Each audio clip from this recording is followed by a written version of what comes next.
ಕೇಜ್ರಿವಾಲ್ಗೆ ತಪ್ಪದ ಸಂಕಷ್ಟ, ಅರ್ಜಿ ವಜಾಗೊಳಿಸಿದ ಹೈಕೋರ್ಟ್. ದೆಹಲಿ ಹೈಕೋರ್ಟ್ಗೆ ಸಲ್ಲಿಸಿದ ಜಾಮೀನು ಅರ್ಜಿ ವಜಾ. ದೆಹಲಿ ಅಬಕಾರಿ ನೀತಿ ಪ್ರಕರಣದಲ್ಲಿ ಸಿಬಿಐ ಬಂಧಿಸಿ ಕಸ್ಟಡಿಗೆ ನೀಡಿತ್ತು. ಬಂಧನ ಪ್ರಶ್ನಿಸಿ ಅರವಿಂದ್ ಕೇಜ್ರಿವಾಲ್ ಅರ್ಜಿ ಸಲ್ಲಿಸಿದರು. ದೆಹಲಿ ಹೈಕೋರ್ಟ್ಗೆ ಸಲ್ಲಿಸಿದ ಜಾಮೀನು ಅರ್ಜಿ ವಜಾ. ದೆಹಲಿ ಮುಖ್ಯಮಂತ್ರಿ ಅರವಿಂದ್ ಕೇಜ್ರಿವಾಲ್ ಅವರನ್ನು ದೆಹಲಿ ಹೈಕೋರ್ಟ್ಗೆ ಸಲ್ಲಿಸಿದ ಜಾಮೀನು ಅರ್ಜಿಯನ್ನು ಹೈಕೋರ್ಟ್ ವಜಾಗೊಳಿಸಿದೆ.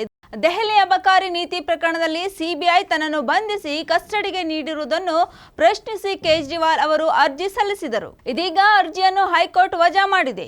ಯಾವುದೇ ನ್ಯಾಯಸಮ್ಮತ ಕಾರಣಗಳಿಲ್ಲದೆ ಕಾನೂನು ಬಾಹಿರವಾಗಿ ಅಥವಾ ಅಕ್ರಮವಾಗಿ ಬಂಧನವಾಗಿದೆ ಎಂದು ಹೇಳಲಾಗುವುದಿಲ್ಲ ಎಂದು ನ್ಯಾಯಮೂರ್ತಿ ಮೀನಾ ಬನ್ಸಲ್ ಕೃಷ್ಣ ಅವರಿದ್ದ ಪೀಠವು ಹೇಳಿದೆ.